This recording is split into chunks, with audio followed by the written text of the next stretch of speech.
Good evening, everybody. This is Deborah with Kensington Cross Stitch. It is Wednesday, February 1st, 2023. Somehow it is already February. And as you can see, we've got a couple of guests here with us tonight. They are very much wondering what is going on. And what's going on is Flosstube, so we're here to talk about cross stitch, but I did want to do a little bit of an experiment and kind of see how things go, recording at night, recording midweek, and just seeing how that goes. So let me know in the comments, do you have a preference for videos uploading and recording on the weekends versus during the week? Does it matter? Anyway, let me know. I'm just kind of experimenting, like I said, and we'll go from there. So first of all, before we get started, I want to say welcome to all of our new subscribers.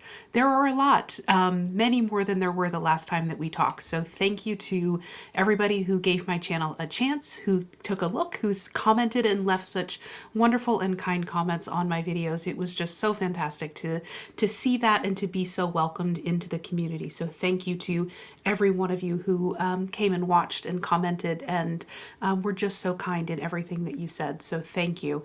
And I also wanted to say thank you particularly to a couple of people who gave me shout outs both on YouTube and on Instagram. So Helen D, thank you very much for your comment, and Pam from Stitching in the Land of Good Enough, as well as the novel stitcher Katie.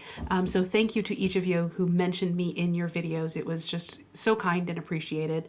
And I also wanted to talk about the couple people who mentioned me on Instagram as well. So we had the Camping Stitcher, we had the Seattle Stitcher, we had CT Stitcher, and then also OG Stitchery. So thank you to each of you for taking the time to watch again and give me a shout out. It was the best part of my day every time it happened. So thank you. I should say hello. This is Doc. You haven't met him yet. This is Mr. Doc Holiday. So we'll see how this goes tonight, but they're very curious about what's happening. So with that, I think we have done our introductions and we will be going through a couple of different things tonight. So I'll show you my progress on some of my recent stitching. I want to spend a little time talking about, the phrase that we all talk about in stitching, stitch what you love. And I want to talk about how I interpret that and how I have embraced that phrase in terms of what I do with my stitching. And then I also want to talk a little bit about what I think about when I'm at a store looking at finishing products. So these would be objects that I'm buying typically to mount my stitching on in some way to create a FFO or a fully finished object. I purchased a couple of those recently and I thought, I'll just talk about what it is that I think about when I'm buying those, why I make the selections that I do in hopes that it's useful.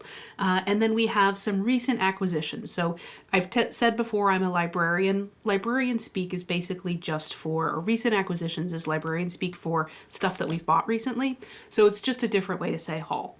We'll see how that goes. But that is kind of what our agenda is for tonight. We'll see how it goes.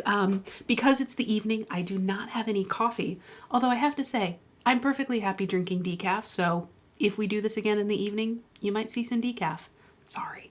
But we do have our Count of Monte Cristo glass seltzer water with just a little bit of cranberry bitters, which is really not bad. So yeah, let's get started, everybody. So the first thing I want to show you is progress on the couple of projects that I'm going to be working on throughout the year. So this is the year that I've decided to do a temperature sal. So I wanted to show you my progress on that one. And if you're new here, this is the Supernova temperature sal, which is done by Climbing Goat Designs. And it will essentially look like the explosion that you might see in space from a supernova. And it'll be worked on throughout the year. This is one of those charts that does a minimum and a maximum temperature every day, but I have been enjoying that very much. So this is essentially what the final product will look like. I have made some changes to my color palette, really focusing on purples and greens and blues and pinks, leaving out some of the reds and oranges just so that they fit my aesthetic and my design a little bit more. But this is something that I decided this was the year to give a temperature sal a try. And I've been working on that one over the last couple of weeks. So as you see, what we're looking at is almost everything in January. Let's move that forward. So essentially you start at the bottom every week and you work your way up. Start at the bottom and work your way up. So I have really been enjoying this, although as I think many of us are experiencing, this is a much warmer and more moderate winter than I was expecting. I live in Connecticut, so I really thought I was going to be using a lot of those rich purples at this time of the year, and that has not happened so far. But just to give you a little bit of idea, the color palette that I have chosen, like I said, kind of really rich jewel tones that do give you that range of perspective throughout the year, but kind of more a little bit of what the style is that I look for when I'm looking at colors. And in terms of the fabric that I'm stitching on, this is a 32 count and it's a Beez Stitch Me. I have received this from their monthly Fabric of the Month Club, and this is called Gray Magic. So this is a 32 count Gray Magic linen from Beez Stitch Me. Just a really lovely mottled gray blue that I think is just going to go so well with this palette in the end. So this is something that I typically have been working on every Sunday. It's a good chance to sit down for an hour or so, catch up on the week, record my temperatures, and check and see what new colors I get to experience. So that's the first whip that I have been working on. Oh, I will show you my project bag as well. I had a couple of commenters, and I had said the last time, if you want to see my project bags, let me know. So I did want to make a point of showing those as well.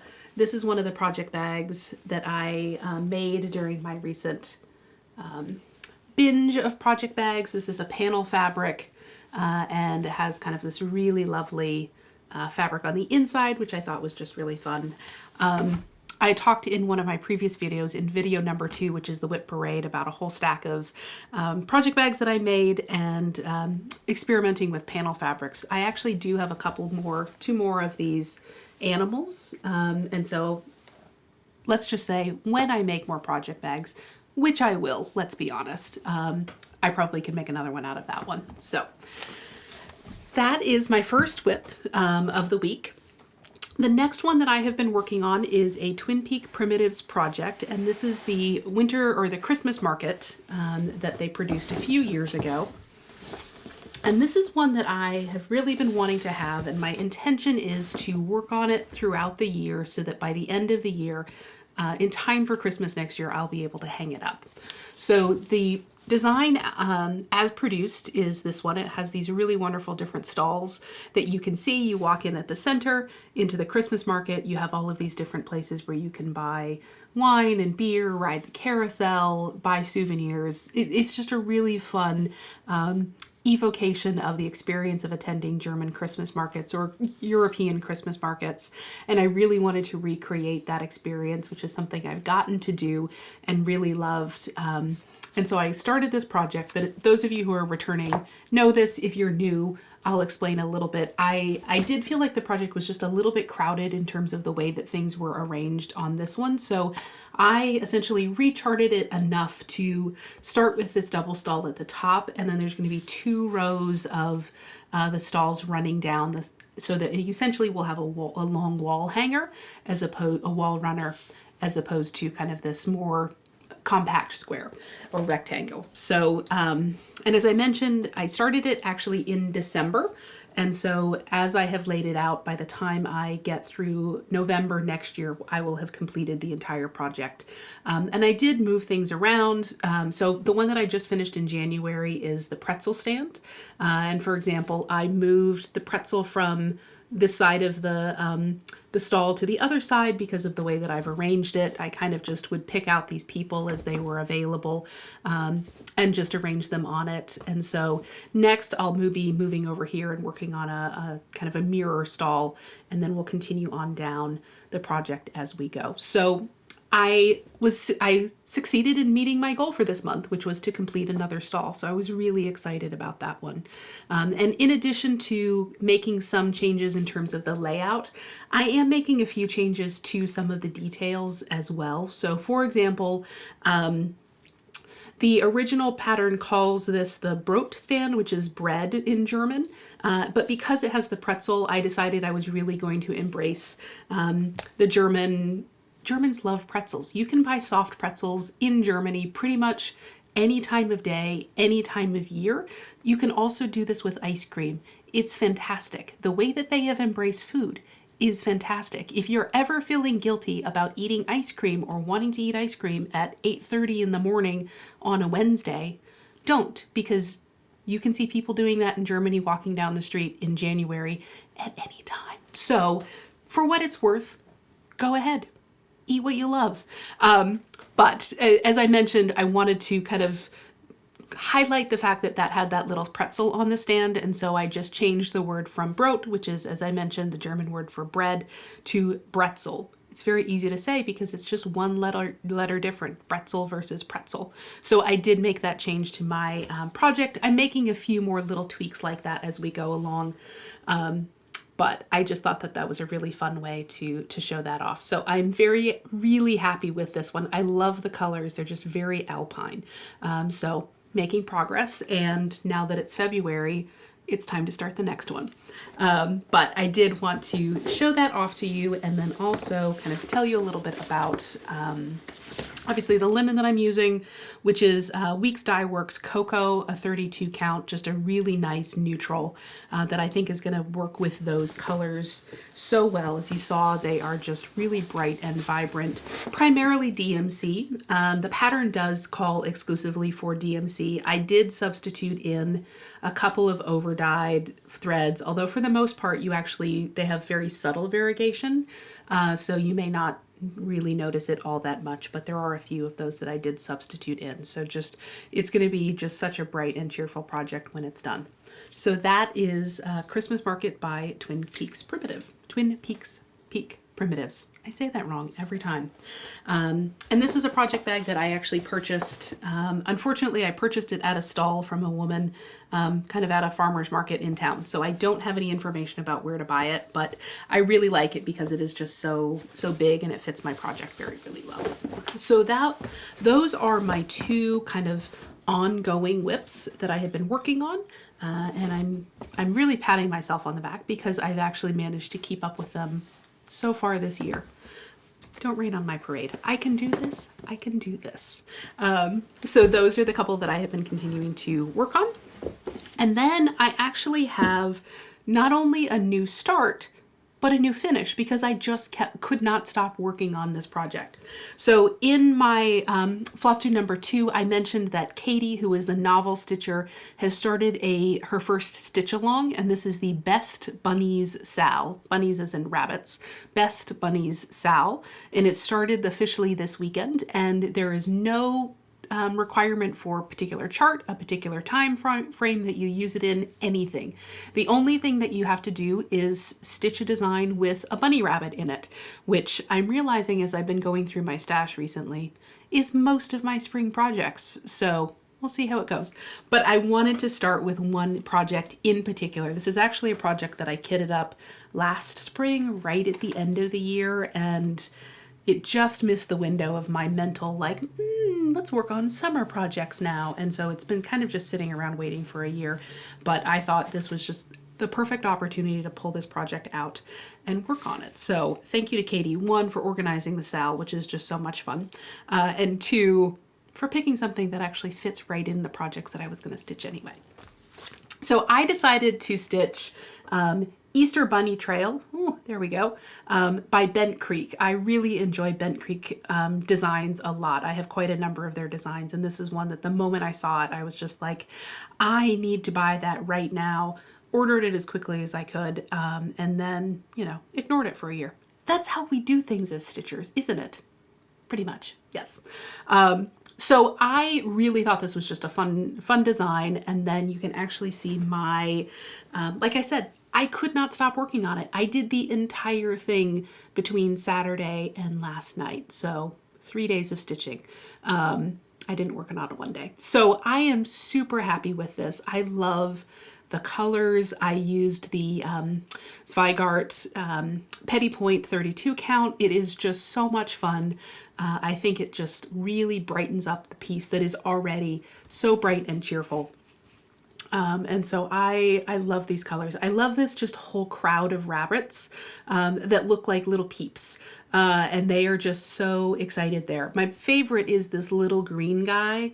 I'm not sure if you can see him, but he's basically like leaning over everybody else getting comfy, which is exactly what Doc, who is my little guy who was with us, does.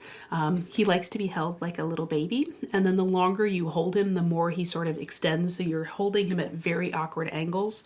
He's super happy. So I felt like that was what this little bunny was too. Now, you may notice, I'm sure that you did, I made a number of changes to the project, which essentially means I cut off the second story of the building and really just stitched the bunnies. And then I also, you'll notice, shortened the topiary by one little bulb. What would you call that, of a topiary, and made the planter just a little bit shorter as well to match the height. And I as I said, when I saw this, it was the bunnies that attracted me to it. It was, for me, that's really the point of this design, and so that's what I wanted to focus on. Like the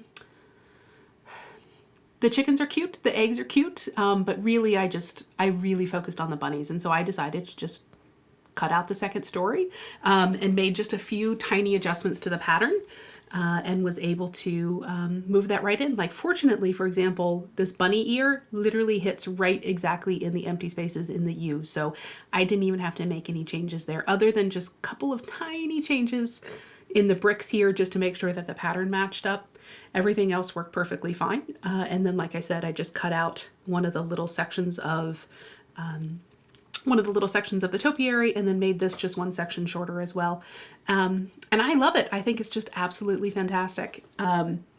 Helen D just put out a new tutorial, which is about how to make a stand-up, and it's an excellent tutorial. Not that why am I surprised? It's an excellent tutorial.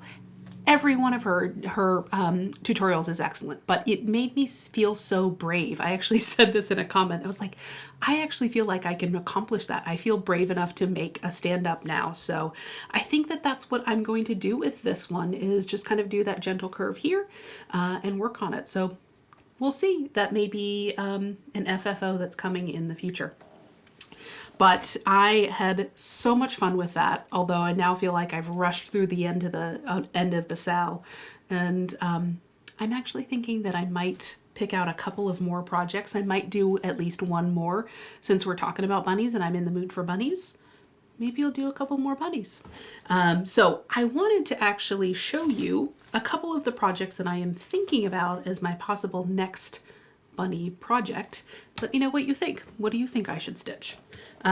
So the first one that I'm thinking about is this Teresa Kogut pattern, and it's Bunny and Bee. And it's just this fun little rabbit with a couple of flowers behind him. I think his facial expression and his nonchalance is just, it's amazing. And he's got a tiny little bee on his whiskers. I think this one will be super cute when it's finished. Maybe not the most interesting thing to stitch, only because that's just a lot of white. What I might also do is start it, do the outline, and then save this for an event or a retreat, something like that, and do the fill-in, but we'll see how it goes. So that's the first pattern that I am considering. I'm also considering Hop to It. This is one that I received. This is an Annie Beez folk art project. I received this with a So Much to Love bag, I don't know, probably 18 months ago or so, but this project has been released, or this pattern has been released, so it is available to anybody. And I'm not sure that I'm going to stitch this as designed, but I'm going to show you a little later a finishing piece that I got that I might use. I might stitch just a couple of these individual motifs on perforated paper and use those in finishing. So that's one that I'm thinking about. So that's Annie Beez Folk Art, Hop to It. This one is cheating a little bit because there's not actually a bunny in this pattern, but it has a bunny pun. So I feel like that's entirely appropriate. Like, I feel like you can make that one work. And it's clearly bunny theme. It's on theme, even if it doesn't actually have a bunny in it. So this is one I've had for a while. I have the threads. I bought some fabric that I might use for it. So this might be the top of the list. No, I take that back. This is probably second on the list. The one I'm going to show you next is probably first, but this is a project that I would love to have done very, very shortly. And it's just a question of, do we feel like I can say that this is part of the bunny sale? It's a good question. The last one that I am thinking about is actually one that I showed in my last video, which was a Flosstube extra about European cross-stitch designs. And this is one that I have purchased from a German designer. This one is Jubliee Design. And as you can see, let me see if I can get around my microphone here. This bunny is in an Easter egg, and then it has the outline of a bunny. And I think that one is just so pretty. It's got a bunny with a little neckerchief and the outline of the sky in the Easter egg design. So I'm thinking that this actually may be my top contender. It's full coverage, so it's going to be some stitching, but I don't think it's a huge amount of stitching. So I think that that one might be my top contender for a next bunny stitch, but let me know in the comments. What do you think? Easter egg bunny, shall we call it that? Easter egg bunny, pun, hop on in, hop to it, or bunny and bee. Those are the couple I'm thinking about. If you have strong opinions, if you have moderate opinions, let me know. I would love to hear, and we'll see what happens next. So those are my whips, my 2 whips, and then a start and a finish. So that is essentially what I have been stitching on in the last, it's been 2.5 weeks since I filmed my last regular Flosstube. So I feel like that's a good amount of stitching. I feel very accomplished. I've kept on task. What more do you need in stitching? So I feel like we're doing pretty good on that one. So I want to transition over into, I mentioned that I have been thinking about, question about stitch what you love and what that means to us. And so you'll see that I started that in terms of what I did with the bunny trail pattern and just deciding I'm just going to cut out 30% of it and stitch something. I'm only going to stitch the part that I really love. But I wanted to talk a little bit more about how I've done that with some other patterns, how I make my changes, what I think about, and how I make projects that I really, really love. So I think that that is part of the way to think about it too. I think it was Brenda from Brenda and the Serial Starter who kind of popularized this phrase about stitch what you love. I think that that is such good advice. I think it is, it reminds us all, you don't have to go running after what everybody else is doing. If you're not X type of stitcher, but you like to stitch Y, then stitch that. That is absolutely okay. And you don't have to feel like just because it's the popular pattern or the popular designer or everybody else is doing this style that you have to do it if it's not your thing, if it's not what you love about stitching. And I think that that is just such a wonderful piece of advice that I feel like so many of us are embracing. And I've thought about it a little more in terms of context of how I think about it. And I've kind of mentally added and stitch only what you love. And what I mean by that is essentially what I showed you in the bunny picture. I felt like this is the thing from that pattern that I like. The other part is fine, but there are so many patterns. There are so many projects that we have to work on. I already have how many lined up that I'm thinking about doing next.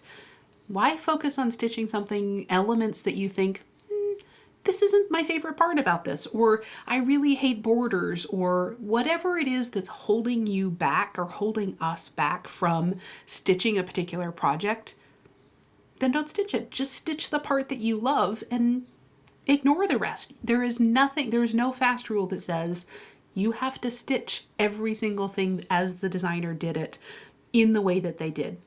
I think from what I've seen, most designers are perfectly happy to say, stitch what you love, change the colors, change the pattern, go for it. The patterns are a starting place, not necessarily the Bible that you have to follow in terms of what you're working on. So for me, that's really been very liberating in terms of thinking about some of my stitching. I had patterns that I've had for a number of years that I never started because I kept thinking, I like this, but I don't look forward to stitching this part of it. And so I finally got to a point where I said, well, then don't stitch it. Just stitch what you love and move on, and you'll have another project that you love. Don't focus on what it is that's holding you back. Just continue to move forward in stitching what you love. So that's kind of my general philosophy on that and what I think about and why I'm so willing to make some changes to the projects that I've seen. You saw it with the Christmas market pattern. You saw it with the bunny sal, or excuse me, with the bunny trail. So that's really what I have been focusing on. And I wanted to show you just a couple of others that I have already stitched and finished and how that has been working for me. So one of these is from Brenda Gervais, which is the Jack-o'-lantern Jubilee booklet. This one has been incredibly popular. for obvious reasons, just such wonderful designs. And I bought it for one specific pattern. In this case, I wanted to do the Boo Cats. I just really loved those cats. I love their expression. I liked so much about it. And I was like, that is why I bought this book. This is the one that I want to stitch. But I'm not really a Halloween stitcher. I tend to be an autumn stitcher, or it has vague sensibilities of Halloween, but I tend to not go for really overt Halloween stitching, in part because I tend to focus on seasons broadly in terms of decorations rather than specific holidays, just because I don't tend to change my decor that often. So I tend to focus on, like I said, like the entirety of autumn as a display as opposed to Halloween, different aspects of autumn. So I knew that I loved this Boo Cat pattern, but I wasn't going to do the Boo. I wasn't going to write Boo because it meant that I would feel like on November 1st, that pattern needed to come down. And with the way I do decorations, it probably wouldn't have come down right away. So initially I decided that I was just going to put a different set of pumpkins from, it's a different pattern. You can see that pumpkin. Oh my goodness, there we go. You can see it in a different pattern. So I basically just combined two different patterns from the same booklet. And I was originally going to put the other kitty cat on the other side, but I decided as I was stitching it, it would have been too symmetrical for me at that point, particularly because of the way this pumpkin stack is in comparison with the one from the original Boo Cat's design. So I just stopped at one, and I love it. I think it is just so much fun. I think it's got the cat that I love, his whiskers, which I feel like absolutely make that design. It's got the pumpkins with their little teeth. And so it's everything that I loved from this booklet and I wanted to highlight without any extra stitching. So that's just one way in which I kind of take elements that the designer has given us and said, this is what I love. I've stitched it, and now I'm done. I'm going to move on to something else. Another one that I have done this with recently is from Stitches Through the Years, and this is Pumpkins for Sale. I think her patterns are just beautiful. The way that she uses colors and motifs and puts them together are just so much fun. I have a number of her patterns. But as I've mentioned in other videos, I'm not a huge figures stitcher. I don't tend to stitch people very often. The thing that I loved about this pattern was the sheep, and I loved the pumpkin. And so I just stitched the sheep and the pumpkin and put them together and, cut off the sign and just kind of made a couple of adjustments as I went along. And now I have my favorite parts of this pattern all done. I think that they're just such a fun little design. It's a really cute little a finish that was very easy to do. This is just a Christmas tag that I found at Michael's that I stuck on.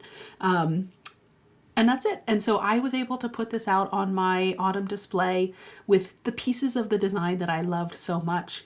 And it took me significantly less time to stitch it because I wasn't focusing on stitching something that were elements that I didn't really want to be spending my time on when I could be working on other projects. And this is in no way to say anything against any of the designers, any of the patterns that they produce. You may have looked at that and said, yeah, the thing that I love about that is the people. Who cares about the sheep? We all have different sensibilities. We all have different styles. And it's just about embracing what you love. Stitch what you love. And so for each of us, that's going to be different. And this is just one of the ways that I have chosen to do that with some of my recent projects. I also wanted to show you two projects that I haven't started yet, but I am already thinking, how am I going to make these adaptations to make them what I think about when I want to have something in my house as a finished project? So the first one is a pattern that I saw over the summer at Hobby House Needleworks. It's an older design by Little House Needleworks, but I had somehow never seen it. And the moment I saw the model on their wall, I thought, I love that pattern. I need that pattern. It is just absolutely stunning, and is the Suffrage Act by Little House Needleworks. I think that this is just, the colors are bright. The boldness of the text with the subtlety of the dress and the votes and the date. To me, I think that this is just, It speaks of kind of old-fashioned newspapers. It speaks of a nostalgia of a time that I really liked. And like I said, the model is absolutely stunning and in real life. And so I had to buy that immediately. They didn't have any in stock, unfortunately. They felt so bad about it, but I was able to find a copy very quickly online. And this I actually saw, Seattle Stitcher is working on this one right now as well. And she has made just one change to her pattern, which is here for the bunting. She has changed it from red, white, and blue, and she's using the traditional suffragette movement colors. So purple and cream. You can also put in a green in there. And that's the one change she's made, and she's stitching the rest of it as is. And I love that. And it got me thinking. At first I thought, well, I'm going to do that. I'm actually thinking I may change all of the red, white, and blue because there's some subtlety in it in the bottom of her dress, in the flag. I may actually change those elements as well to also make them the suffrage colors. And I think maybe the flag, I might actually stitch a suffragette flag. But that's what I'm thinking. So I'm already kind of thinking about, as much as I love this pattern as a whole, and I'm planning to stitch the entirety of the project in this case, I could still make some color changes that are really kind of even honing more for me what this project says and why it is important. So that's something that I'm thinking about. I've had this for a couple of months, or about 6 months at this point. I really need to actually just kit this project up and have it ready to go because it's just fantastic. Another one, I've been working on organizing my patterns with X Stitch Plus recently. I'm trying to get those in there. So I've been going through a lot of my patterns that I don't see every day. And so this was one that I came across and was reminded again how much I enjoy this one as well. And this is the Bookshelf by Little House Needleworks. I bought this pattern probably 10 years ago. It's copyright 2004, so at least 10 years ago, if not longer than that. And I'm a librarian. I love to read. Obviously, this is right down my alley. Like, would you be surprised? You would be surprised if I hadn't bought this pattern, right? And so I bought it, but every time I look at it, I just kind of go, I love it, but, and I think I finally came to the realization, or admitted the reason for that, which is the books that are kind of listed down at the bottom. We've got Sense and Sensibility, Secret Garden, Wuthering Heights, Little Women. None of those are actually the books that speak to me as part of my formative literature growing up, or the books that I really was drawn to.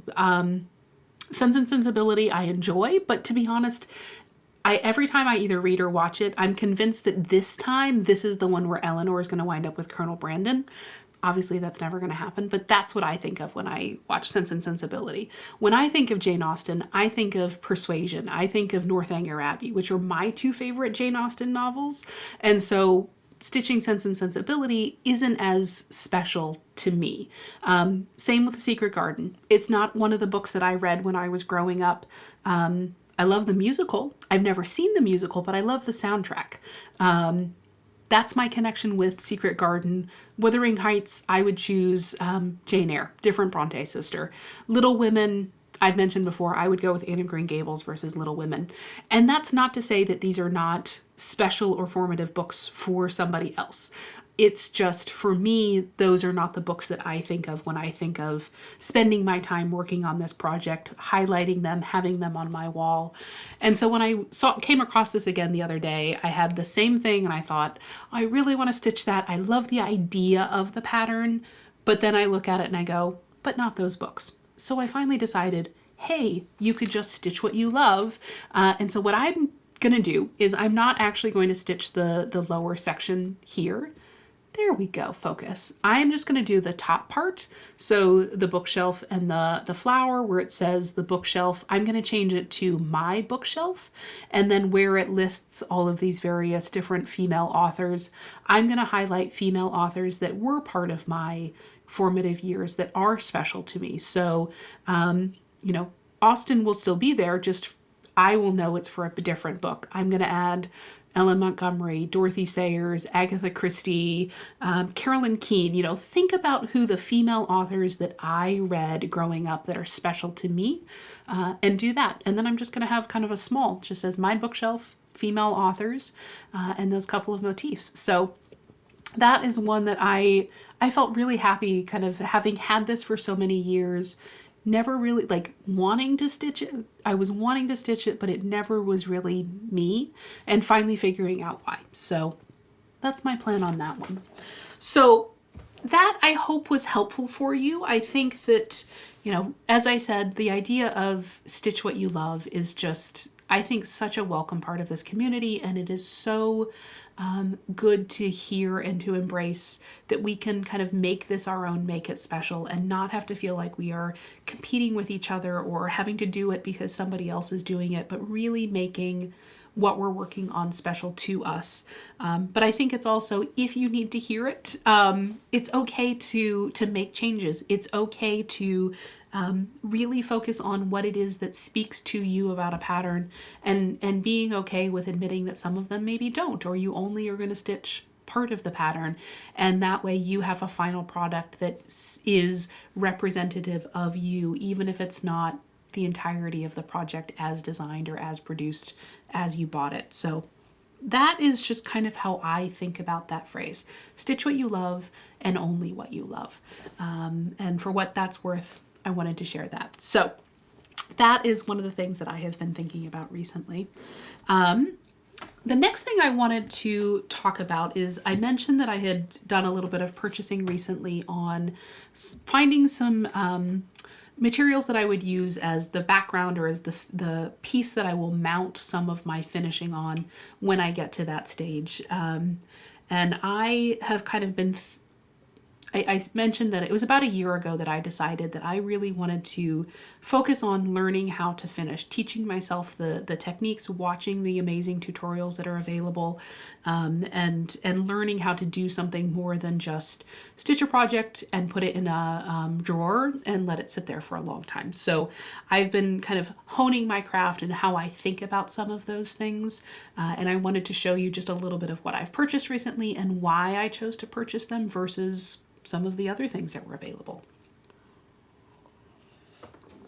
So let me pull some of these over here. So all of these I bought, all but one I bought at Michael's. Joanne and Michael's are my two big box craft stores. And so I tend to go and look through their seasonal items on a fairly regular basis and think about what I can do for finishing with them. I tend to find that Michael's works with my aesthetic more. I tend to find more things there that I see and think, I can turn that into a cross stitch finish. But again, it's your personal preference, it's your personal style, your aesthetic. So that's just kind of one of the things that I have, one of the places that I go. So this is just a very simple kind of wooden little piece, nothing too expensive. But the reason that I purchased this one is for a couple of reasons. One is I always think about kind of some of these backgrounds just in the same way that you would think about a fabric that you might use to coordinate with a pillow finish, for example. You think about a fabric that will kind of complement the stitching that you put on it, but it won't detract. It won't draw the eye away from it. It just complements it, works with it, but not necessarily something that all you're focusing is on the pattern of that fabric, or in this case, the pattern that's been put on this piece. So I really liked that this had kind of a very subtle rose color. I felt like there were a lot of different kind of spring or pastel projects that would match this very well. And because it's only on part of it, it does kind of feel like you're just highlighting a little bit of a design, but it's not going to detract from your stitching. I liked the curved top. I think that you'll be able to have some fun things that you can do with the way that you kind of cut things out on there. And the other thing that I always look for, or have learned that I look for, is making sure that whatever is printed or whatever it is that you're going to cover up, because I would just mount the piece right here, doesn't cover the entire piece. Because if I had bought something and the words and the letters stretched from one side to another, then I would have to make sure that any piece that I finished or that I mounted on this would cover the entire distance. And it makes it more restrictive in terms of the size of the project that you can use, and making sure that you're a little more careful in terms of what you cut out and mount on it. Whereas this one, because there's at least an inch on either side, it means that you can have a piece that's fairly small that just barely covers this. You can have something that goes a little further out but doesn't necessarily have to go the entire distance. And so you can decide how much of the background to cover, how much of this you want to cover up. You could even, depending on your piece, you could actually even mount it within this and still have that pink line frame because the words don't even stretch all the way out. So that's one of the things that I have learned to look for, is making sure that you're giving yourself enough space in various directions that it doesn't restrict or constrict the size of the project that you have to put on it and how much you have to cover up. So that's one that definitely is one of the things that I have been thinking about. Very similarly, this is one that I thought was just really fun because, again, it will match many different projects in terms of color scheme. And again, you have a lot of space around the words that I would cover up. And so you could have something that's fairly small. You possibly my little bunny Easter egg, I need to do the measurements, might fit on that one fairly well because it is actually an oval there. And then I can have the rest of the flower showing as a complementary background. But if I wanted to, I could actually cut my piece and actually make it look like a tea kettle as well, and just use that shape. So again, making sure that there's plenty of space around the edges so that I have some freedom in terms of the size of the project and what it is that I mount on this piece. Save that one for last. Another one that I recently purchased, also from Michael's, in that same thing. Exactly the same reason. It has kind of this wooden frame. If I wanted to, I could stain or I could paint this to match something else, but it's got that very easy natural color with just a little bit of distressing that I can use. So I could easily just leave it as is or paint and stain it as I wanted as well. Again, kind of this one is a little bit more bold in terms of the tile motif, but again, very simple in terms of just blue and white, which will match many different colors. And what it is that I would actually be covering up is much smaller in comparison with the full size. You'll notice some themes here. Basically, it's like, make sure it can go with a lot of different things. Give yourself space so that you have some room to make adjustments. That's it. That's the sum total of my lessons on finishing, apparently. But I think it works really, really well. And you'll see, I think that's part of what you see is, if you think about that, I apologize, I forgot to unwrap this. There we go.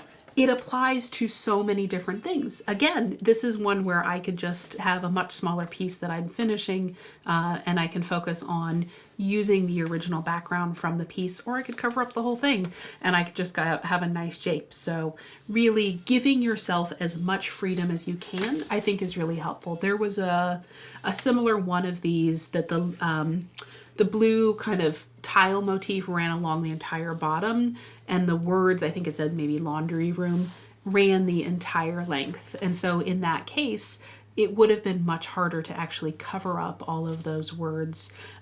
It would have constricted the size of the piece that I would have had to put on there. So that is another one that I thought would be a very easy and versatile piece. This one, I will admit, I bought this one just because I liked it. I wasn't entirely certain what I would do with it. And I don't tend to do that. I feel like I have to leave a store with at least one finishing idea before I go, because otherwise I would just buy a bunch of stuff and it would sit in a closet.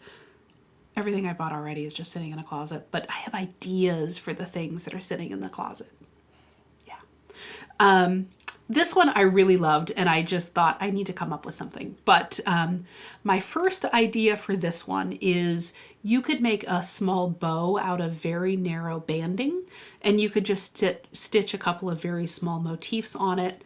You could hang the bow, and you could use essentially this heart as the backdrop. So that was the first idea. That was the idea that got me through the checkout line and out the door.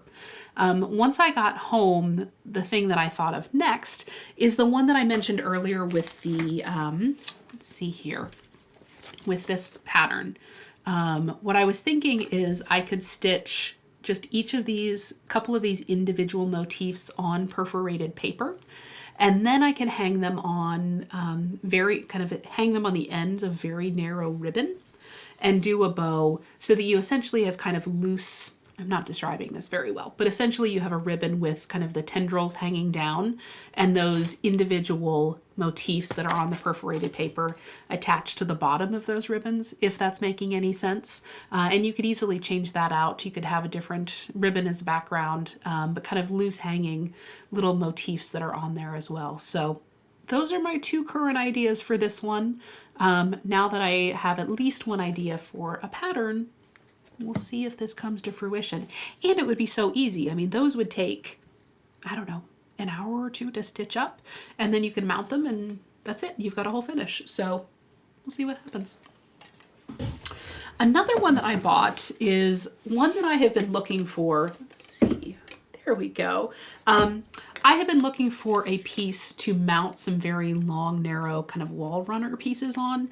Little House Needleworks, it's the night of Little House Needleworks, has those, they have a needleworker's alphabet. I think there's a, they have one for each season, and they run very kind of long and narrow. And so I thought that this one might be a really great backdrop to mount those on.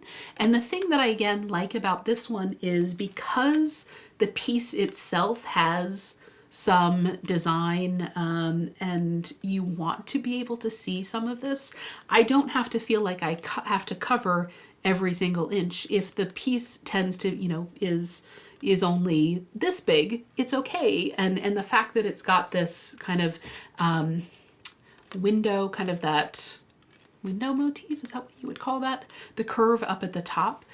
Even if the piece isn't quite that long, you still have something interesting to look at behind it, and you can work with your the trims and the things that you add to your piece without feeling like, oh, it's just a frame and I have to cover up the entire thing. So I think I want to do the measurements, but I took the risk hoping that this one would work really well for that series, and then I could just use the washer and magnet method and easily just switch them out as we go to every season. It's white, it's kind of distressed looking, so it'll match any of those patterns. So that's another one that I was really happy to find. The last one, I bought this at Joann recently, and this, I broke my own rule. It's like when they say about writing, like learn all the rules and then you can break them. This one I broke because I don't actually have a specific idea in mind for how to finish it. And you'll notice it's actually significantly curved. That is, I think, concave, convex, concave. I think that that's correct. But that is going to make it much more complicated to do something with because you'll have to figure out how to mount that. You can't just slap it on the back with some glue if it's a flat finish. So, but I just thought it was so fun. I will not obviously actually burn a candle, but you could pre-burn a candle and then just leave it there for effect with this. But I just thought it was so fun, and I bought it because it'll be a challenge. What am I going to do with this? Because I really like it. I want to highlight it, figure it out. So again, that kind of little bunny in the Easter egg might work here. I might steal the idea that I had for the heart and actually just kind of hang something here so it's suspended. I'm not sure how that'll actually hang in terms of the final product, but I think it would depend on your ribbon or the trim that you use to hang it. But I just thought it was really fun and a good challenge to kind of maybe take my finishing skills to the next level. So we'll see what happens. So those are just a couple of the things that I have purchased recently, what I think about when I think about finishing pieces and what I would like to be able to do with them. And I hope that that was helpful for you as well. I'm kind of moving in that direction of doing more mounted finishes, in part because it just means I don't have to do anything. Like I don't have to paint anything. I don't have to sew. I just kind of glue everything onto the mounting board and put it on, and there we go. So it's just a different style of finishing that I'm working on right now. So hopefully you will be seeing some of those again in fully finished objects in the near future. But I thought I would just kind of go through that mental exercise with you of what I think about when I'm buying some of these kind of pre-made or almost ready to go finishing objects. We've got Mr. Doc Holliday back with us, so we'll see how this goes. Okay. Before I switch over to my last section, which is recent acquisitions, I did want to give a shout out to another new Flosstuber. She has 3 videos out at this point, and that is Nicole from STEM X Stitch. I will link her down below, but she's a PhD student who started stitching just a couple of years ago, and she really brings that kind of analytical sensibility to stitching, which I have been enjoying thinking about it, the way that she tracks her stitching. She can literally tell you at the beginning of every video, she tells you how many stitches in her life that she has stitched, because she's been tracking it in the time that she's been doing that. And so I think that that is really fun, in the use of spreadsheets and the way that she tracks her data, the way that she thinks about the data of stitching is something that I really enjoyed. And one of the other things that appealed to me about her was when she first got started, she was also kind of trying to embrace both embroidery and cross stitch, and deciding which of those was kind of a craft that she wanted to continue focusing on. So she did a number of embroidery pieces. I think she's kind of gone over to team cross stitch at this point, but I really enjoyed the way that she thought about that process and the difference. You know, I think a lot of people think, oh, cross stitch embroidery or needle arts, they're the same things, and we know that they're really not. And so there is a different kind of mentality and process that you go through, even if you're using very similar tools and producing somewhat similar final products. And so she kind of talks about that and why she kind of in the end moved over toward cross stitch. So I really enjoyed her video. The other thing I would say is she is actually also doing a temperature sal, but she is doing one for her entire life. She's doing 1 stitch for every day in the first 25 years of her life, and she's almost done. I'm trying to prevent the view that we're just about to have right here. Let's see if we can do this. Hi, Mr. Dog. Hi. Like I said, he likes to be held like a little baby. She is doing a lifetime temperature sal that'll take her from birth up through the age of 25, and is kind of in the last year because she's got her birthday coming up. And so it's just so fun to see the data and the way that that looks, and the pattern and the design that it has made, and thinking about our lives and the way that we go through our projects, and the way that you can see it demonstrated, the way that you can visualize it, it was just fantastic. I really enjoyed that. So if you haven't had a chance to take a look at her yet, STEM X Stitch Nicole, I would highly recommend you take a look at her video. She's got a couple out at this point. She's got a whip parade, so jump right into that one if that's what you're interested in. So that is my recommendation. There have been quite a number of recent Flosstubers that have been joining the community as well. And as one myself, I've been kind of taking a look at them and enjoying seeing the newer crop of Flosstubers who are coming up. So with that, I'm going to move into the final section of my video, which is recent acquisitions. And like I said, all that is just librarian speak for stuff I've bought recently. So a variety of different things, and we'll see. There we go. We've got some room. Okay, so I wanted to start with a couple of fabrics. I mentioned that in the past I had been part of a couple of Floss of the Month clubs. I'm moving away from that a little bit and trying to build up my fabric stash. So I have been purchasing some of those.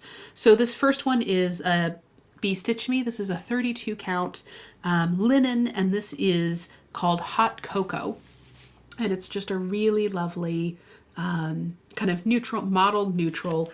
This one I can see being used in so many different projects in terms of just having a nice background. So I have really been enjoying the Beez Stitch Me fabrics that I have received so far. I'm using one in my temperature sal, so highly recommend them. I have really been enjoying them as a linen.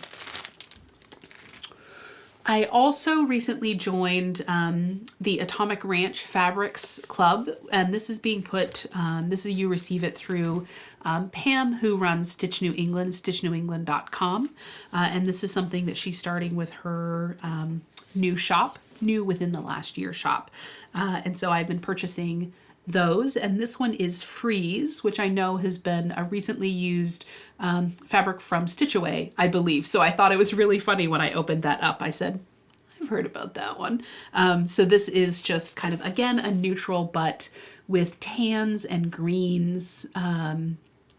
I think this would be lovely for autumn pieces. You could easily do spring pieces. I think this could work for, it could work for anything. It's just a really lovely fabric. So that's another 32 count that I am really looking forward to. So that one's an Atomic Ranch fabric. I also have been I'm wrapping this one up just because I was realizing that I maybe don't need as many Fabric of the Month Clubs subscriptions as I have. But this one is through Forbidden Fiber. And this I think is, I believe it's called Peach Bliss. I will take a look at that in just a second. Let's see if we can get that to focus a little bit more. I would say, to me, it's more pink than peach, but even so, it is an absolutely lovely fabric there. So there we go. That's what I've been looking for. Peach Blossom, which is by Forbidden Fiber. Again, it's a 32 count. So really fun one that I think will be, I'm focusing mostly on neutrals just because I feel like they're somewhat more versatile and I'm learning to be brave about some of the other fabrics. But we'll see. The last one that I purchased, this is not a club, but this is one that I was able to order from somebody on Etsy.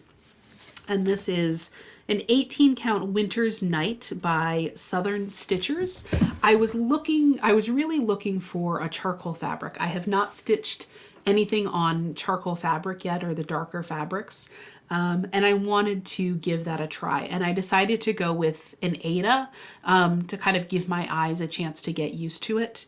And so I was hoping that this one was going to be a little bit darker, more of a gray charcoal. I would say that this is a dark purple as opposed to a gray, but I also feel like it feels nice. I like the modeling. I may just use it anyway. But that's, one of the joys, one of the struggles of buying fabric online is you think you found exactly what you're looking for and it arrives and you're like, oh, no, but I like it anyway. So I was excited to get those in the mail this month and to think about which projects I will be working on.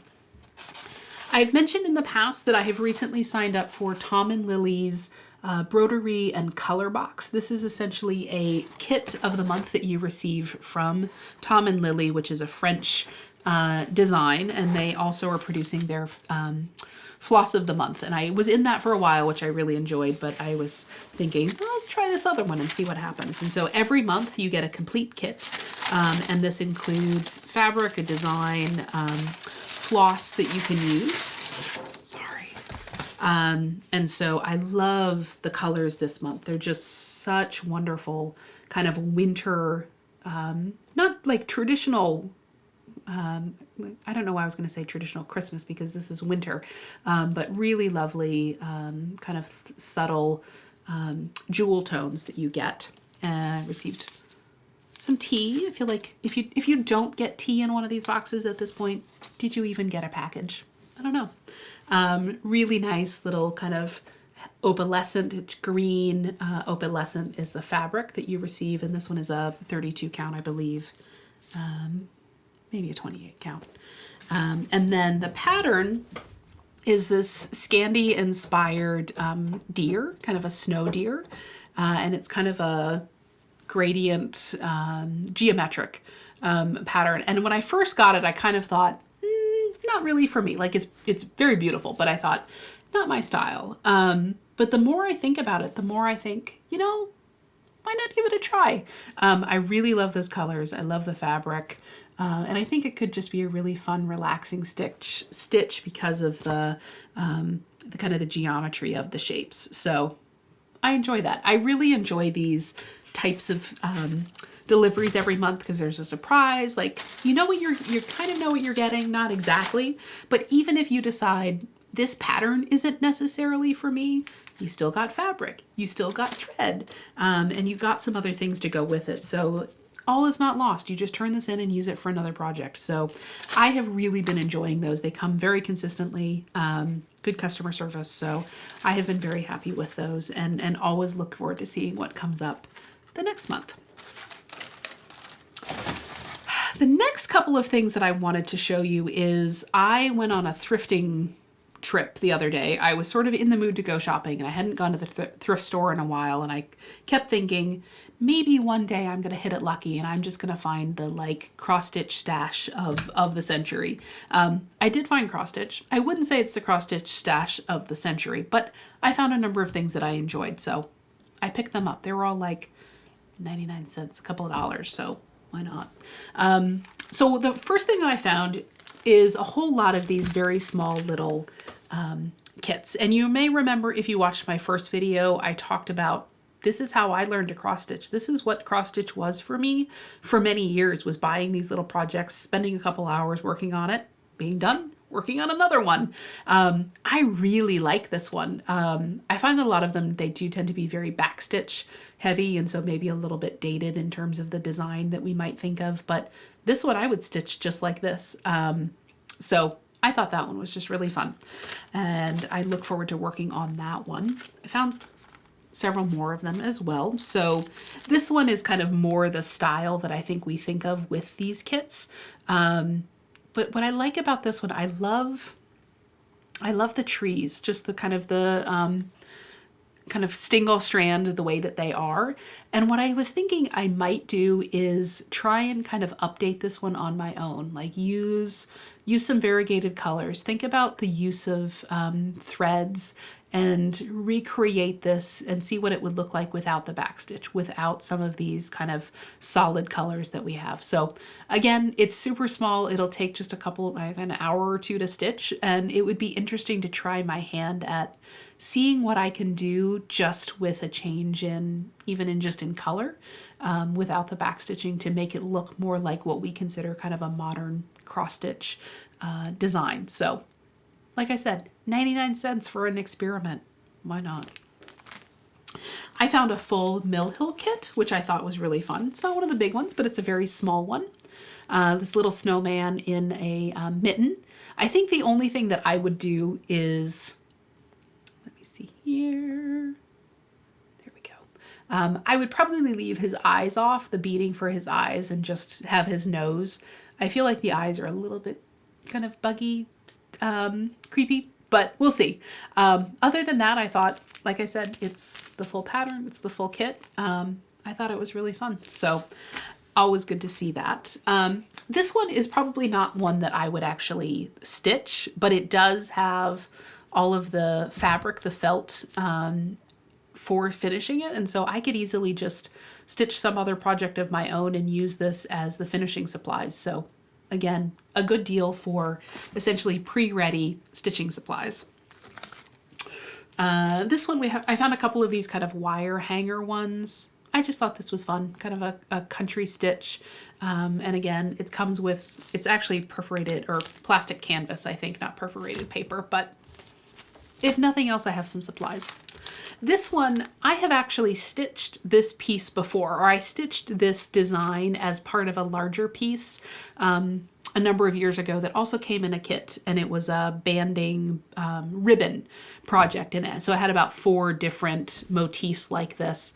My mom has it. She hangs it up every Christmas. And so I saw this and I went, I recognize that one. So I bought it just for the fun of it, but also it comes with this little welcome hanger. So I could easily just finish some other piece and hang it from that hanger. Again, 99 cents. Let's do it. This one I think is the only one that I was like, not my thing. But again, came with the project, or it came with the supplies. So why not? So those were a couple of things that I found there. Put my stack together wrong here. I also found some books. I know I've seen people kind of talk about some of these. They had probably like 20, 25 of these books. And I just took a couple of minutes and flipped through them. And these were mostly produced in, I think, the 80s and 90s. Some of them, I have 2 that are exclusively cross stitch, which I really enjoyed. And then I have one that is like Christmas themed. It's a lot of different crafts. It has recipes, all kinds of things in it, but those were very popular for a number of years. So like I said, I think they had 20 or 25 of them, and I just flipped through and found some that I liked. This one, I actually really like the cover one. It's the words from "O Come All Ye Faithful." I probably wouldn't stitch the entire element. I would probably stitch just the words of the hymn, but I think that that would be a very easy thing to kind of adjust the pattern a little bit, and I would actually just stitch that one as a Christmas piece. There was, I think, one other one in here that I wanted to, yeah. This is another one that, again, is kind of a very pretty kind of Christmas, not sampler, but it reminds me of samplers. As somebody who's not a sampler stitcher, I'm like, oh yeah, it's a sampler style. I really like that kind of classic style. And of course, as somebody who grew up listening to Handel's Messiah, the only way that you can read that phrase in the last word is, and the glory of the Lord shall be revealed. You can't say revealed. If you've listened to Handel's Messiah, you have to say revealed in that context. There's no other way to pronounce that word. And then I also really enjoyed this Christmas tree. And it's actually got beading in the garland. The red garland that you see is beading. So I thought that was just another really fun one that would be worth stitching at some point. I found, like I said, kind of a second one that is all cross stitch. I tend to really like mostly the words, the ones that are primarily focused on words. But I really like that one. This one I like. This kind of little Christmas tree here, and it's got candles, kind of the old tradition of hanging lit candles on a Christmas tree, because that's very wise. I really liked that one, so I thought I would potentially stitch that one at some point.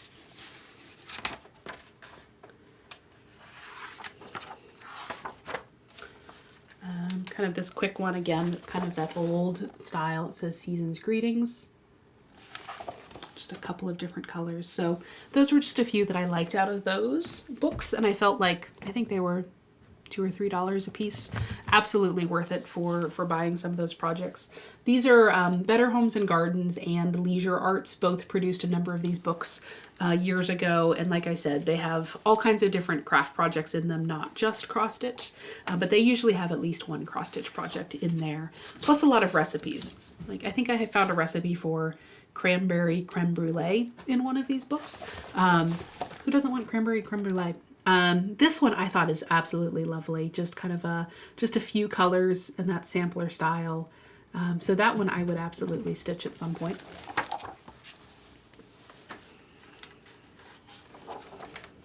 And as you can see here, some recipes, but that one has those little banners: Silent Night, Holy Night, All is Calm, All is Bright. So I really like those. I felt like I don't feel like I would say I hit the jackpot of cross stitch there, but I thought I did a pretty good job.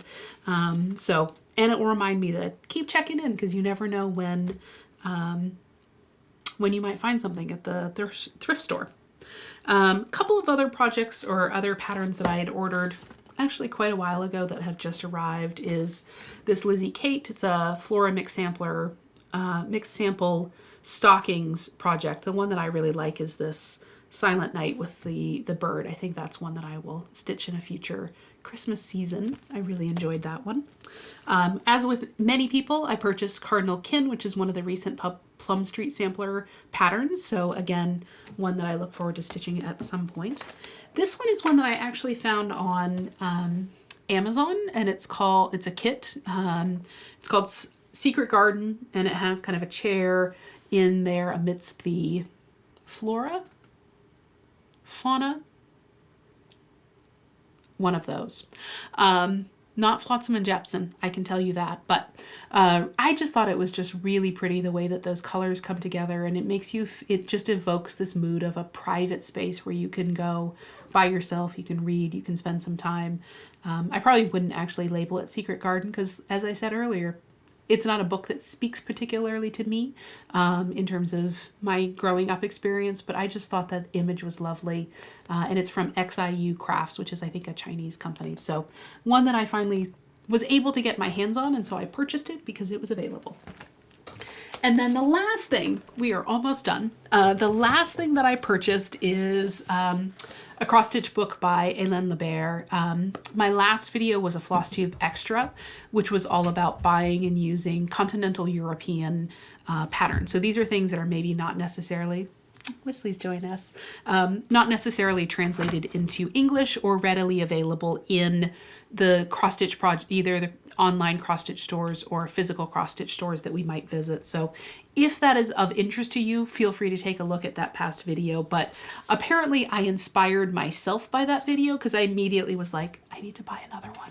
So it arrived just the other day, and I think it's really lovely. I wanted to show just a couple of these, and in this case, this is essentially like monochromatic stitching, or things that use the empty basket that I had my haul in has now been filled by a cat. This is the first time I've actually had a cat sit in that type of thing. Empty boxes, they have shown no interest in. There is now a cat in an empty basket. Returning from our tangent, monochromatic or kind of variations on the same color, hues of that, saturation hues of that same color is essentially what this book is. And so there were a couple that I just wanted to show you. The reason that I purchased this book is this pattern, this peacock with all of its beautiful plumage in just one color. Oh my gosh, I can't stop staring at it. It is absolutely beautiful. I think that will be an amazing, stunning piece. That is one I would absolutely love to stitch. And I think even with all of that plumage, because it's a single color, it's fairly, I think very easy to stitch. So not even a complicated pattern, just absolutely beautiful. This is one that, again, I really liked, a kind of a winter scene, kind of a town in the winter, which I really liked. This one is a great spring one. And again, does this fit with the Sal? Katie, what do you think? Monochromatic carrot, which I thought was just so much fun. And then one last one that I wanted to show you. Oh no, there were two more. I apologize. Look at this whale with his little spout of water. Anyway, I just thought that was so fun. Potentially in like a little child's room, but also maybe just for me, because why not? It's fantastic. And then this one, those were all definitely single monochromatic stitches. This is one that shows off kind of using hues of a single color to evoke an image. And so this child with the umbrella in the rain splashing in a puddle, I think is just absolutely beautiful. So another one that I thought would be great to stitch. So Hélène Lebert, who is a French designer, one of my favorite designers. I've been purchasing a number of her books. So as I said, talking about this inspired me to spend some more money, and that's what I did. So that is, those are my recent acquisitions. Those are my, the pieces that I have been stitching, how I think about finishing, how I've embraced the idea of stitch what you love and what that can mean for each of us as individuals. And with that, I think we have reached the end of our video. This is an hour and 12 minutes, a little bit longer than I thought we were going to go. But again, like I said, this was an experiment, kind of recording midweek in the evening. Let me know what you think, if you have any preference on when videos are, and we'll go from there. So again, thank you so much for joining me. Thank you to everybody who has recently liked and subscribed and took a chance on the new channel. It has just been really wonderful to hear from each of you, to hear the way that you have been, watching me while you're stitching, or what you have been learning from some of the things that I've been talking about. I have just, it's just been wonderful. So thank you for that. I hope that you will consider, if you haven't, liking, subscribing, coming back for more future videos. And I look forward to seeing you again in the near future. So happy Wednesday, happy stitching, and I will see you again next time. Bye, everybody.